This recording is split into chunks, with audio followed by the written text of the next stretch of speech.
No Destra Repórter de hoje, vamos ver onde vivem, como vivem, o que comem os petistas brasileiros. Vamos explorar uma espécie rara, o petista moderno. Criatura exótica, barulhenta e sustentada com o seu imposto. Nossa equipe foi atrás e conseguiu imagens exclusivas dos petistas em seu habitat natural. Estamos aqui onde há uma grande concentração de petistas reunidos, como sempre, comendo muito e produzindo nada.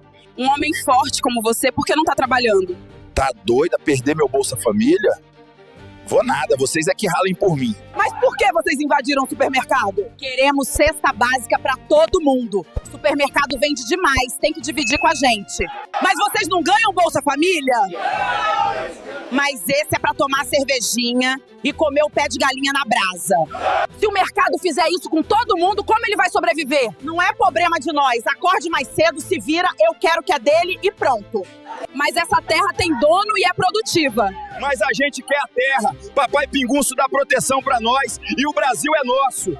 E o vídeo que você vai ver mostra muito sobre o eleitorado brasileiro. No Brasil, o ladrão condenado tem fã-clube. O ex-presidente Lula foi condenado por corrupção passiva e lavagem de dinheiro. O petista ainda enfrenta outras acusações e está preso desde abril na Superintendência da Polícia Federal em Curitiba. Mesmo assim, Luiz Inácio Lula da Silva tem seguidores incondicionais. Os mais fiéis se reúnem do lado de fora e gritam palavras de apoio. Ele não pode aparecer, ele nos manda muitos bilhetes, muitas cartas, então essa empatia é permanente, esse diálogo e essa troca de correspondência e de abraço, de fotografia. Ele pede as músicas, às vezes a gente canta as músicas, os gritos de guerra. Segundo os organizadores, são 150 militantes incondicionais, em sua maioria membros do Movimento dos Trabalhadores Sem Terra. O acampamento está espalhado em diversos pontos, como uma grande tenda em frente à PF e algumas casas alugadas próximas à prisão. Tudo é financiado por uma campanha de solidariedade. Os apoiadores esperam ficar no local até que Lula seja solto e volte para os braços do povo. Enquanto isso, a Justiça Eleitoral ordenou que o PT substitua Lula até quarta-feira. Seu companheiro de chapa, Fernando Haddad, deverá ser indicado em seu lugar, mas ainda não se sabe se haverá uma transferência de votos que lhe garanta um lugar no segundo turno. No acampamento de Curitiba, essa questão já está resolvida. E o Lula falou assim, você vai votar no Mosquito, eu vou votar no Mosquito. Eu faço o que o Lula manda, hoje. Hoje e para sempre agora, é o único confiável para mim. Porque eu sei que ele faz coisa boa pro pobre, negro, trabalhador. Nesse outro vídeo, uma delação premiada, o mesmo que tem agora com o Cid, e que é a verdade absoluta para prender o capitão. Vejam e pasmem.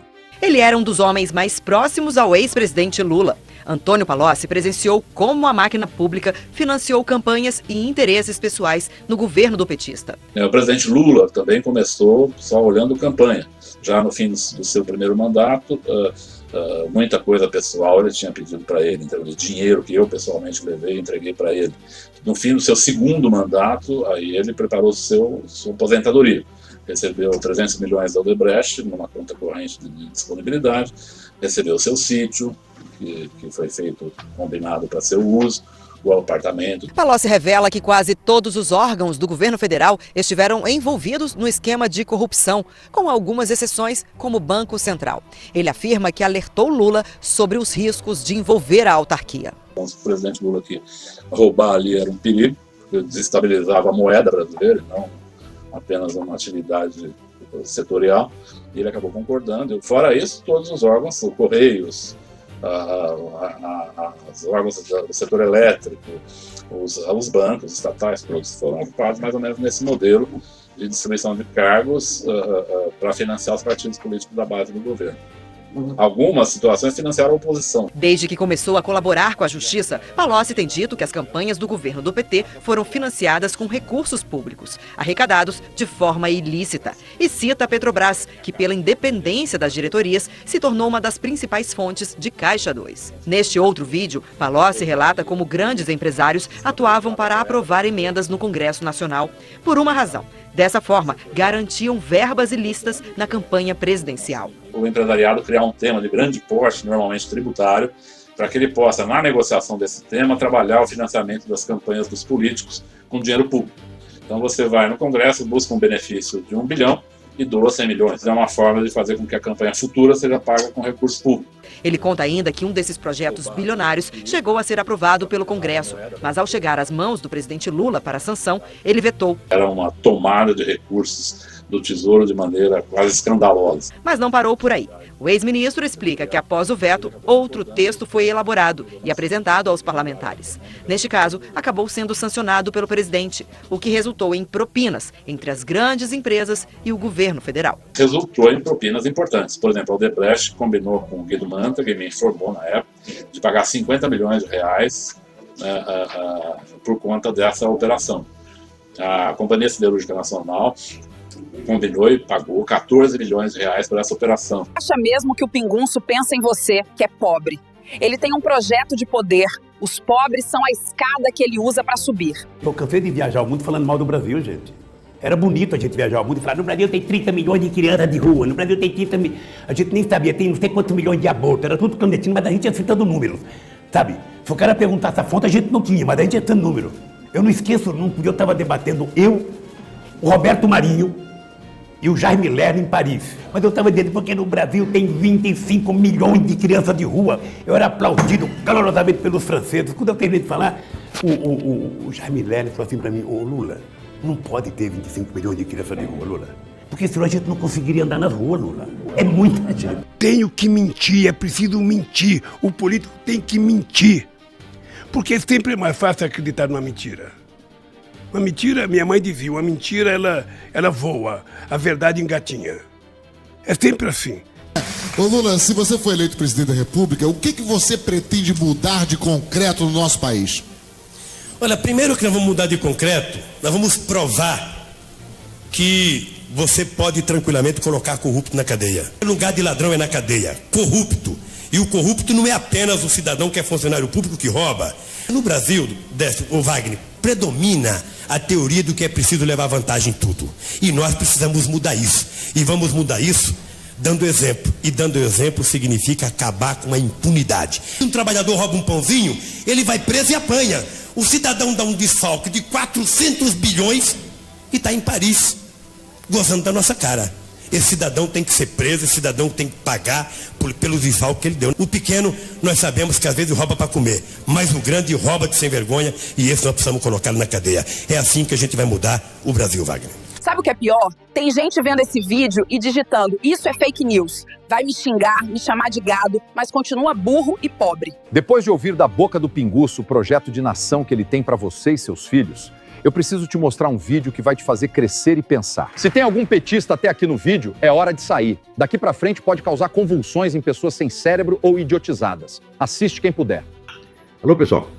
Eu estou gravando este vídeo porque no Brasil, como você sabe, é preciso explicar, depois desenhar a explicação, depois explicar o desenho e daí desenhar a explicação do desenho. Isso porque, nesse país, ninguém perde a oportunidade de ouro de não entender alguma coisa.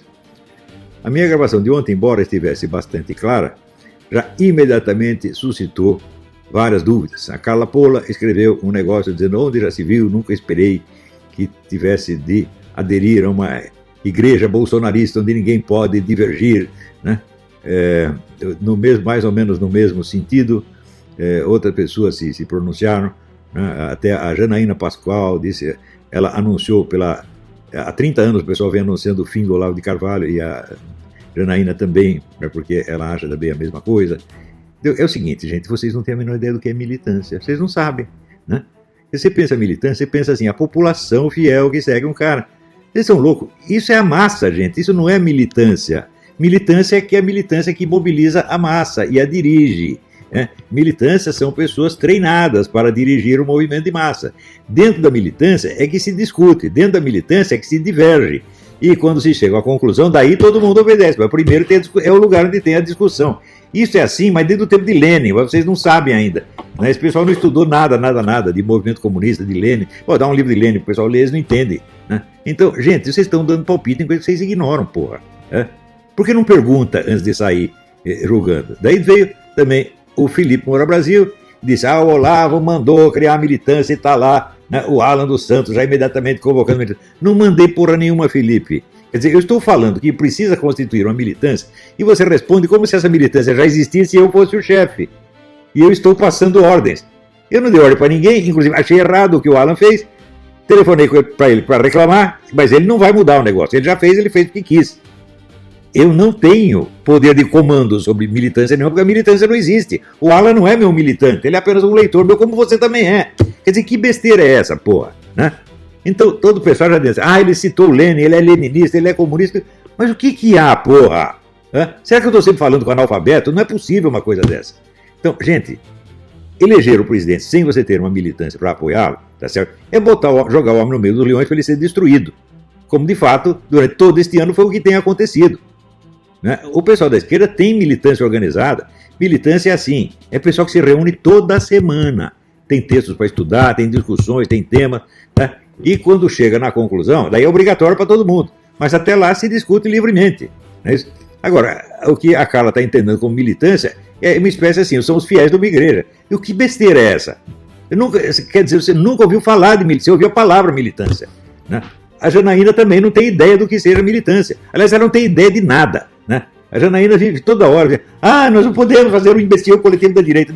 Escuta, você pegar um termo e simplesmente inverter, dizer, eu não quero ser, como é que se diz, o avesso do PT. E o que quer dizer isso, gente? Isso não quer dizer absolutamente nada. Isso é coisa oca, é só trocar a palavra de lugar para obter um efeito. Essa é retórica ginasiana, porra. Então, é claro que se você vai fazer uma militância, você vai ter que aprender com todas as organizações militantes que já houve no mundo. E vai ter que aprender um pouquinho cada uma delas, inclusive a militância comunista, que é o óbvio do óbvio. Porque você não conhece outra militância mais eficiente do que a militância comunista. Então você não quer aprender com ela, não quero ser parecido com ela. Então você está pedindo para apanhar dela. Outra coisa, esse negócio do STF, esse pessoal acredita, muita gente acredita que o centro do poder é o STF. O quê? Isto mostra um analfabetismo político monstruoso. O STF se criou a si mesmo, ou ele foi criado pela esquerda ao longo de 40 ou 50 anos de esforços. Esse pessoal da esquerda começou a formar esses meninos do STF quando eles estavam na faculdade de Direito. E levou 40 ou 50 anos para botar eles lá. O STF é um órgão da esquerda, ele não comanda a esquerda. A esquerda o comanda. Experimenta um desses ministros contrariar ou descontentar a esquerda para ver o que acontece. Vocês não ouviram falar do Teoriza Vacas, não? Outra coisa, vocês não viram a vida do Gilmar Mendes? Gilmar Mendes era um homem da direita, era um liberal conservador. Por que ele mudou? Porque mandaram mudar. E ai dele se desobedecer. O centro de comando não está no STF. O STF é um órgão oficial, o STF é um órgão oficial. O órgão oficial, no mundo da esquerda, é a fachada, é a parte externa. Quem manda, quem está lá no fundo, porra. Você nem sabe quem é. Se você perguntar quem é o comitê central da esquerda, você não sabe quem é, eu também não sei atualmente. Antigamente sabia, agora não sei mais. Então, é aquela frase do René Guénon, o segredo é da essência do poder. Então, quem manda no Brasil é o comando central da esquerda, meu Deus do céu. Em parte você os identifica por ter alguns participantes do Foro de São Paulo, mas outros você nem ouve falar. É esses que nós temos que destruir, gente. São eles que põem os ministros no STF. Veja, uma militância. É da militância que saem os quadros que ocupam o poder quando o partido chega ao governo. Agora, por exemplo, o Bolsonaro precisa nomear não sei quantos mil desembargadores. Ele não tem quem nomear. Só tem gente da esquerda aparecendo. Por quê? Porque não tem militância da direita. Não tem militância bolsonarista. Se tivesse, os quadros estariam prontos para ocupar os lugares. Dá para entender o que é militância? Militância não é o povão, militância não é a massa. Militância é quem dirige, são profissionais que dirigem a massa. Às vezes profissional não quer dizer que está recebendo, uns recebem, outros são outros. Em geral, a militância paga para sustentar o partido, para sustentar o movimento. Tá certo? E faz isso pensando o quê? Um dia nós chegamos ao poder e daí eu tenho um cargo lá em cima. Mas é um dia, não é no dia seguinte. Esse pessoal da direita votou no Bolsonaro, no dia seguinte eles já querem um cargo, porra. Que gente ridícula. Vocês não têm ideia do que é tomar o poder, portanto não têm ideia do que é militância. Nenhum de vocês tem, nenhum de vocês estudou isso, e esse que é o problema. Agora, você quer fazer um movimento contra o STF? Faça, meu filho, a esquerda vai acabar com você. Porque a esquerda tem o controle total da mídia inteira. Há 50 anos tem isso, ou mais. E o controle total de todas as universidades. O que é a mídia? A mídia é a política do dia, é o poder presente. O que são as universidades? É a classe política do futuro. Os caras têm o presente e o futuro na mão. E tem desde um longo passado. E vocês não estão atacando essa gente, vocês estão atacando símbolos metonímicos. Veja, esse negócio de combate à corrupção, vocês não entendem o seguinte, Corrupção é o nome de um instrumento, não é o nome de um inimigo. Assim, é como luta contra o terrorismo. Do que é isso? Terrorismo é um instrumento. Você está combatendo o instrumento e você não sabe quem está manejando o instrumento, porra. Corrupção, mesma coisa. Né? Corrupção é um instrumento de poder. Ela não é o detentor do poder. Não é isso que você tem que combater. Você tem que combater os grupos que dirigem o processo. Para daí você passar a dirigir o processo. É muito difícil de entender isso. Para brasileiro porque esse pessoal simplesmente não estuda. Se perguntava, todas essas pessoas que estão dando palpite, quanto livro de Lenin você leu? As obras completas de Lenin, gente, são 54 volumes de 600 páginas cada um. Eu não li inteiro. Eu li até onde dava. Mas eu sei o que é o leninismo, eu sei quais são os princípios da organização comunista. Eu li não só o Lenin, mas li Mao Tse Tung, li um monte de coisa. Eu sei o que esse pessoal está fazendo, vocês não sabem. E quando aparece alguém que estudou e diz, já está todo mundo querendo dar seu palpite. Eu aprendi muito com o Olavo, mas agora eu já estou grandinho, eu penso por mim mesmo. Meu filho, para pensar por si não é fácil. Pensar por si mesmo exige conhecimento, vocês não têm isso. Então, quando você diz que está pensando por si mesmo, você está repetindo uma besteira que você ouviu de alguém. Né? Talvez ouviu, sei lá, do Lobostão, ouviu da Janaína, ouviu de outro boboca. É isso que vocês estão fazendo, gente. Acorda, porra! O problema no Brasil, quando eu falo Foro de São Paulo, eu não estou me referindo à entidade oficial, entre aspas, Foro de São Paulo. Eu estou me referindo ao conjunto de pessoas que participam disso, que organizam isso. E estou me referindo, sobretudo, à atividade central do Foro de São Paulo, que não são as assembleias, né? Que são os encontros discretos entre governantes, tipo sim, Lula e Chávez, Lula e Raul Castro, etc, etc. Entre os caras que comandam. O Lula mesmo declarou que a coisa funciona assim. Daí vai o repórter da Veja, lá tem os velhinhos discutindo teoria e ideologia, isso aí está ultrapassado. Está ultrapassado, está tão ultrapassado que está mandando em vocês, porra. Ele fica contando vantagem, né? Assim, o brasileiro quando conta vantagem é aquele negócio do peidei no pau dele, tá entendendo? É coisa horrorosa, porra. Vocês têm que aprender a vencer. Outra coisa, quem venceu não foi vocês, foi o Bolsonaro. É a liderança pessoal dele que conseguiu isso. A simpatia pessoal dele, que todo o povo ama. Isso foi a única força da direita foi essa. Não foi organização, não foi militância, não foi nada. A força foi o seguinte, os caras se inspiraram em algumas coisas que eu escrevi, eles leem um pouquinho, eles leem assim, no máximo o imbecil e o mínimo. Se eu perguntar para ele qualquer elemento da minha filosofia, o cara não sabe o que é. O que é a tripla intuição? Qual é a minha definição da psique? Em que camada da personalidade você está? E assim por diante. O que é o conhecimento por presença? O cara não sabe nada. Ora, se você não sabe nada dos princípios da filosofia do cara, você não vai saber você não vai entender a política dele, muito menos. Então não pode esquecer que livros como O Mínimo e o Imbecil são livros populares. Não são a minha filosofia, não são o meu pensamento político, não são nada disso, é apenas polêmica popular, meu Deus, polêmica jornalística. Os artigos da série Cartas de um Terráqueo são muito mais profundos e muito mais sérios do que está nesses livros aí. E do que está no Facebook, então nem se fala. O meu curso de filosofia política, quem acompanhou isso aí? Eu dei o curso 3 vezes. Eles não estudaram nada. Então como é que é discutir as minhas ideias? Quer dizer, cria-se e apareça, porra. Sobretudo você, Janaína. Você, a sua especialidade é eloquência histérica. Quer dizer, depois que já existe um movimento de massa, chama a Janaína para representá-la, ela vai no palco, grita, tem ataque histérico e atrai gente com isso. Quer dizer, você personifica o movimento, você é um porta-voz, você não é líder de coisa nenhuma, nunca liderou nada e não sabe o que é isso. E vem querer me dar lição. Agora, o Felipe estudou alguma coisa das minhas obras. Mas ele está iludido, porque ele pensa que o Alan dos Santos agiu sob meu comando. Eu não mandei o Alan fazer nada, inclusive eu reclamei do que ele fez, mas adianta reclamar? Não, ele continuou fazendo. Ele tem o direito de fazer. É da cabeça dele. A militância não existe. E o Olavo não é líder de uma militância. Quando é que vocês vão entender isso? Vocês não sabem estudar sequer a função social de um escritor. Vocês não têm ideia, porque vocês nunca estudaram isso. Vocês estudaram a vida do Solzhenitsyn? Será que o Solzhenitsyn era líder de uma militância? Será que o Dostoiévski era líder de uma militância? Vocês não têm ideia, pô. Então é isso aí, gente. Vê se entende o que eu estou falando. A militância é absolutamente necessária. Militância não é povão. Militância não é a congregação dos fiéis. É outra coisa completamente diferente, tá bom? Vê se entende. Se você chegou até aqui, curta este vídeo, salve e compartilhe. Assim o algoritmo entrega para mais pessoas. Deixe sua opinião nos comentários. Vamos continuar lutando, o futuro dos nossos filhos e netos depende disso. Até o próximo vídeo.